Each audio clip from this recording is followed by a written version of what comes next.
Hello friends, PHP MySQL सीखने की series में आज हम देखेंगे insert form data into MySQL table through PHP. ये चैप्टर नंबर 3 है एडवांस पीएचपी पोर्शन का। तो पहले हम रिकॉल कर लेते हैं कि हम लोग इस कोर्स में क्या क्या सीखने वाले हैं। सबसे पहले तो एक वेब एप्लीकेशन बनाने के लिए जितनी मिनिमम चीज़ें सीखने की ज़रूरत होती है वो सब कुछ हम इस कोर्स में कवर कर रहे हैं, जैसे कि HTML, CSS, JavaScript, jQuery, PHP और MySQL के वीडियोस हम ऑलरेडी देख चुके हैं। यहाँ पर हमने अभी तक इन सबको इंडिविजुअली समझा, यानी अलग अलग समझा। अब बारी है कि अगर एक वेब एप्लीकेशन बनाएंगे तो उसमें इन सब का इस्तेमाल एक साथ कैसे किया जाएगा। तो इस सिलसिले में हमने एडवांस पीएचपी के अंतर्गत टॉपिक्स कवर कर रहे हैं, जिसमें से आज का टॉपिक है कि कैसे एक फॉर्म का HTML फॉर्म का डेटा हम MySQL टेबल में इंसर्ट करा सकेंगे with the help of PHP। तो इसको करने के लिए क्या करते हैं, देखिए, what is data insertion in table. Table में डेटा को रखने का क्या मतलब है।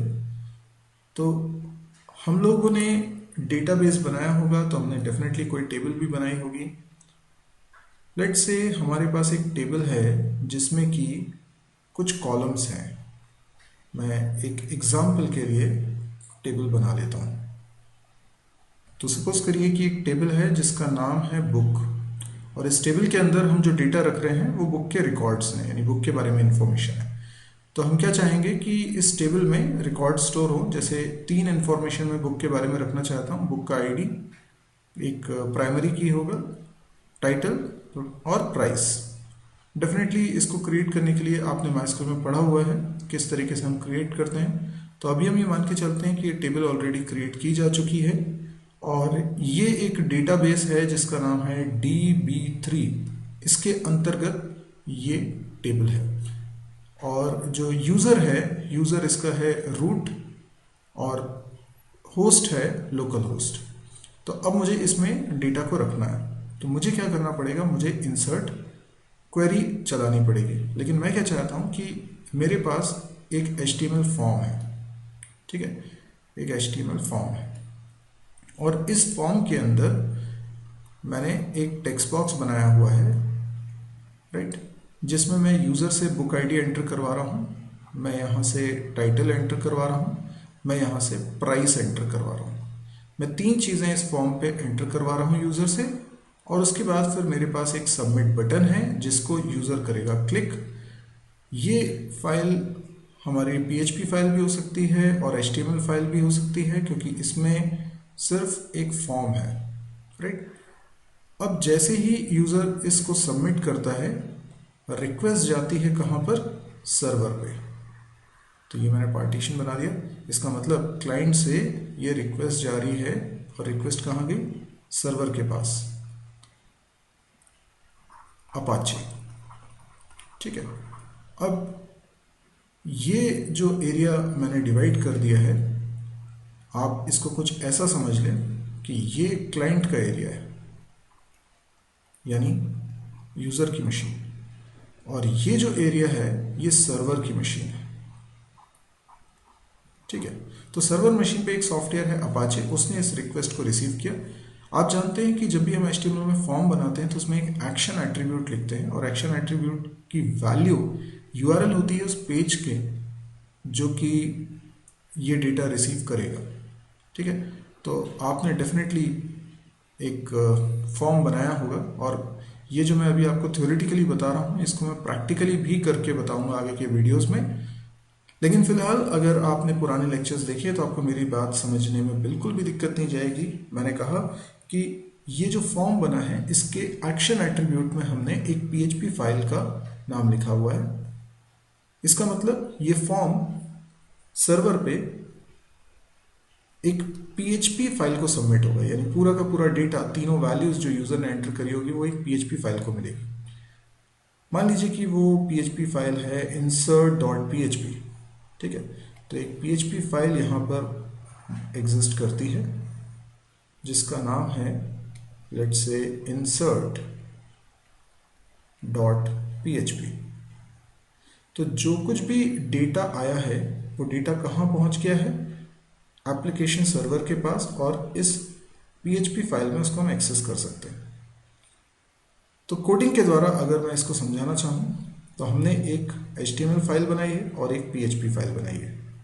HTML फाइल में फॉर्म है जिसमें 3 इनपुट एलिमेंट्स हैं, जिसमें हम बुक आईडी, टाइटल और प्राइस यूजर से एंटर करवाएंगे और जैसे ही वो सबमिट करेगा रिक्वेस्ट जाएगी सर्वर पे, अपाचे को मिलेगी। अपाचे देखेगा कि रिक्वेस्ट किस फाइल के लिए आई है। अच्छा, insert.php के लिए रिक्वेस्ट आई है। क्यों? क्योंकि फॉर्म के एक्शन एट्रीब्यूट में लिखा था insert.php।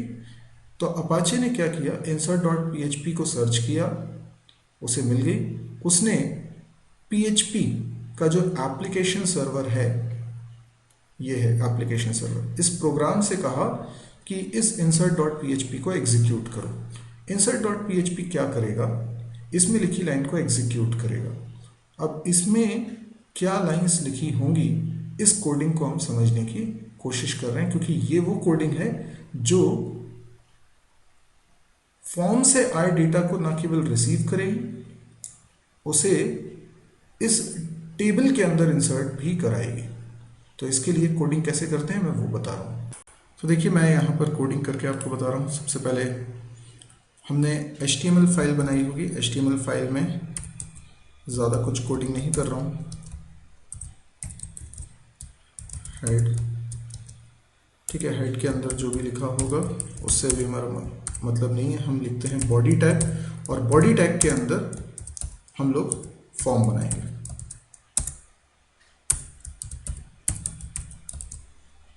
ठीक है, अभी मैंने इस फाइल को सेव नहीं करा है। अगर मैं इसको .html एक्सटेंशन से सेव करूं तो इन कीवर्ड्स को वो पहचान जाएगा। फिलहाल यहां पर मैंने एक फॉर्म बनाया होगा। फॉर्म के अंदर एक्शन एट्रीब्यूट लिखा होगा, जिसकी वैल्यू के रूप में मैंने लिखा होगा PHP फाइल का नाम, लेट्स से insert.php। वैसे मुझे पूरा URL लिखना होगा, यानी http://www.something.com/ इस तरह से पूरा URL लिखना होता है, पर क्योंकि अभी अपन करंट फोल्डर में ही रख रहे हैं इसलिए ऐसा लिख सकते हैं। और मेथड या तो मैंने लिखा होगा गेट या लिखा होगा पोस्ट। मान लीजिए मैंने लिखा है पोस्ट, ठीक है, ये मैंने बना दिया फॉर्म। ऑब्वियस ही बात है कि इसके अंदर मैंने इनपुट एलिमेंट्स बनाए होंगे, इनपुट टाइप टेक्स्ट या नंबर लिखा होगा, नंबर, ठीक है, प्लेस होल्डर,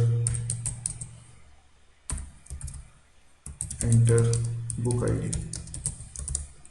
ठीक है। और क्या लिखा होगा, इसका कुछ नेम बनाया होगा। नेम क्या रख लेता हूँ, बुक आईडी। ये बड़ा ही इंपॉर्टेंट है, क्योंकि जब आप फॉर्म के इनपुट एलिमेंट्स में नेम एट्रीब्यूट सेट करते हैं तो ध्यान रखिए यही नेम एट्रीब्यूट की वैल्यू है जिसकी मदद से आप PHP में इन एलिमेंट्स के डेटा को एक्सेस कर पाते हैं। ये हम पहले भी PHP के वीडियोस में देख चुके हैं। ओके, आई गेस यहाँ तक तो आपको कोई दिक्कत नहीं हुई होगी। अब इसके बाद मैंने एक और इनपुट टैग लगाया, टाइप एट्रीब्यूट की वैल्यू टेक्स्ट और प्लेस होल्डर की वैल्यू मैंने लिखी, एंटर टाइटल। इसके बाद मैंने इसका भी नेम रख दिया, नेम रख देता हूँ टाइटल, ठीक है। और एक और इनपुट एलिमेंट है जिसकी वैल्यू अगेन प्राइस देनी है, तो मैं नंबर भी दे सकता हूँ, टेक्स्ट भी दे सकता हूँ। मैंने लिखा text, place holder, enter, price, ठीक है। नेम की वैल्यू क्या, नेम क्या लिखूं मैं, प्राइस लिख देता हूं, ठीक है। ये मेरा फॉर्म के इनपुट एलिमेंट्स बन चुके हैं, बस सबमिट बटन बनानी बाकी रह गई है। यहाँ पर लिखता हूँ इनपुट टाइप की वैल्यू सबमिट, वैल्यू लिख देता हूँ इंसर्ट। तो जो फॉर्म में जो बटन होगी उस पर कैप्शन लिखा होगा इंसर्ट, ठीक है। ये मैं कहना चाह रहा था कि इस तरीके से हम एक फॉर्म HTML में बना सकते हैं। तो यहाँ पर नोटिस करिए कि मैंने एक्शन एट्रीब्यूट की वैल्यू क्या लिखी, insert.php। इसीलिए सर्वर पे जब रिक्वेस्ट गई है तो insert.php के लिए गई है। तो अपाचे यानी वेब सर्वर ने insert डॉट php निकाला और php एप्लीकेशन सर्वर को दे दिया, कहा कि इसको एग्जीक्यूट करो। तो insert डॉट php अभी अपने को फाइल बनानी है कि उसमें कैसे चीज़ें हैंडल होगी। तो ये insert डॉट php है, ये फाइल insert डॉट php है, ठीक है। इस फाइल के अंदर सबसे पहले तो मुझे वो डेटा ऑब्टेन करना पड़ेगा जो कि फॉर्म से आ रहा है, यानी यहाँ पर ये जो फॉर्म में डेटा इनपुट किया गया होगा यूज़र ने, यहाँ पे कुछ लिखा होगा, यहाँ कुछ लिखा होगा, यहाँ कुछ लिखा होगा, ये सारा का सारा डेटा कहाँ पहुँच गया होगा, PHP एप्लीकेशन सर्वर के पास। और वो कहाँ रहता है, एक एसोसिएटिव एरे है $_post उसमें। तो हम लिख सकते हैं, क्योंकि हमने मेथड एट्रीब्यूट की वैल्यू क्या लिखी थी, पोस्ट, इसीलिए PHP प्रोग्राम में $_post एसोसिएटिव एरे यूज करेंगे और इसमें हम इंडेक्स के रूप में लिखते हैं नेम एट्रीब्यूट की वैल्यू। अब नेम एट्रीब्यूट की वैल्यू सबसे पहले एलिमेंट के लिए हमने क्या लिखी हुई है, बुक आईडी, तो हम यहां लिख देते हैं बुक आईडी, ठीक है। इस वैल्यू को मैं किसी वेरिएबल में रख लेता हूँ, लेट्स से बुक आईडी नाम का ही मैंने एक वेरिएबल बना लिया, उसमें रख लिया। इस तरीके से एक और वेरिएबल बनाता हूँ टाइटल नाम का, जिसके अंदर कौन सी वैल्यू आ जाएगी, $_post और टाइटल। टाइटल क्यों लिखा मैंने यहाँ, क्योंकि दूसरे वाले इनपुट एलिमेंट जिसमें टाइटल यूजर एंटर करेगा उसके नेम एट्रीब्यूट की वैल्यू क्या है, टाइटल। तो जो भी नेम एट्रीब्यूट की वैल्यू होती है वही यहां पर इंडेक्स होगा। इसी प्रकार से प्राइस, और इसमें भी $_post और प्राइस।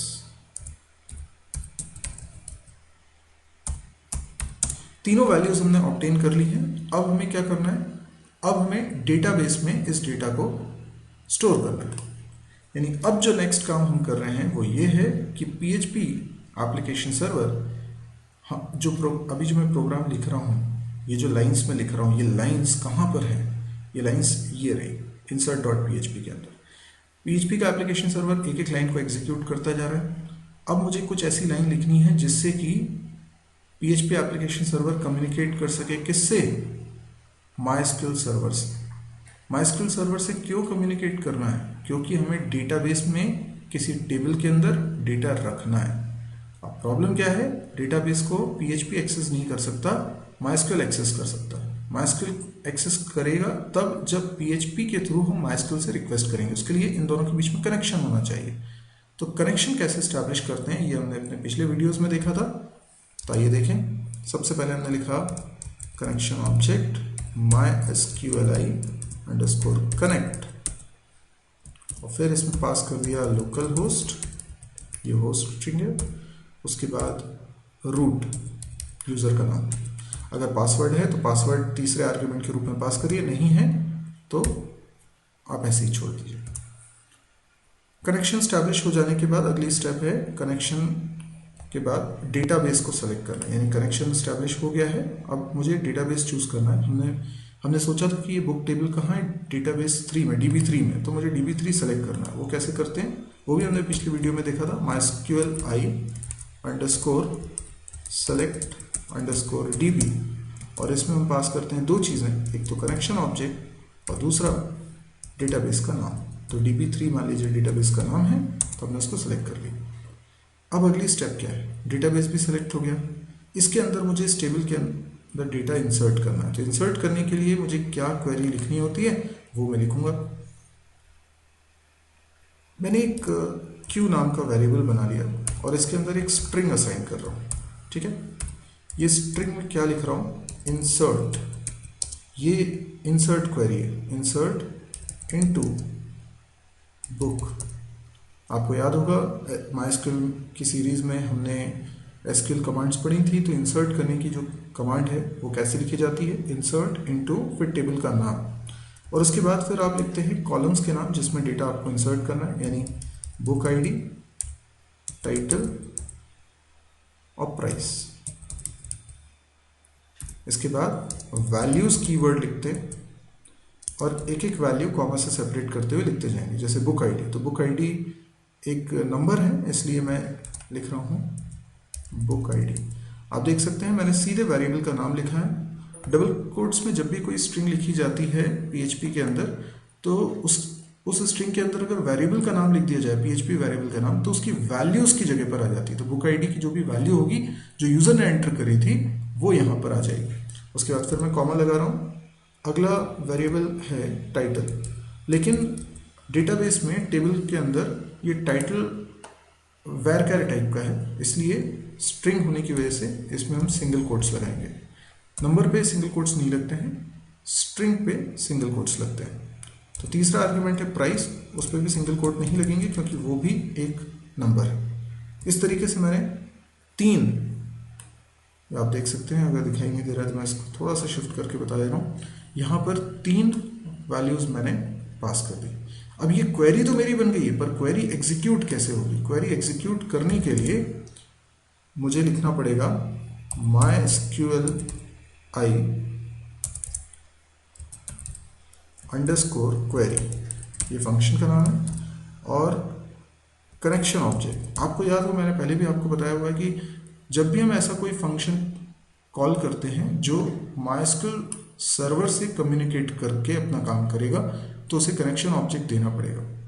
कनेक्शन ऑब्जेक्ट से ही MySQL सर्वर पहचानेगा कि आप कौन से यूजर हैं। कनेक्शन ऑब्जेक्ट पास करने के बाद दूसरा पैरामीटर होता है क्वेरी। आप डायरेक्टली डबल कोट्स में यहाँ पर भी स्ट्रिंग लिख सकते थे, पर चीज़ें ज़्यादा मैसी ना हो इसलिए मैंने 2 अलग अलग स्टेप्स में कर लिया। पहले मैंने क्वेरी बना ली है और क्यू वेरिएबल उसको रिप्रेजेंट कर रहा है। क्यू वेरिएबल मैंने यहाँ लिख दिया, मतलब कि पूरी की पूरी क्वेरी यहाँ पास हो गई। ये क्वेरी चलने से क्या हुआ? ये क्वेरी चलने से ये हुआ कि MySQL सर्वर तक हमने अपनी बात पहुँचा दी और MySQL सर्वर ने डेटा को, बुक आईडी, टाइटल और प्राइस को यहाँ पर इंसर्ट कर दिया। तो इस तरीके से ये डेटा इंसर्ट हो गया है। प्रोग्राम कंप्लीट करने के लिए आप MySQL I अंडरस्कोर क्लोज इस फंक्शन को कॉल करते हैं और इसमें कनेक्शन ऑब्जेक्ट पास कर देते हैं। अच्छा, अगर आप ये देखना चाहते हैं कि ये क्वेरी आपकी सक्सेसफुली चली है या नहीं है, तो ये एक वैल्यू भी रिटर्न करता है, 1 या 0। अगर 1 रिटर्न किया है तो इससे पता चलता है कि एक रिकॉर्ड इंसर्ट हो गया है। तो वो भी आप यूज़ कर सकते हैं। आप सिंपली इको करा के देख सकते हैं।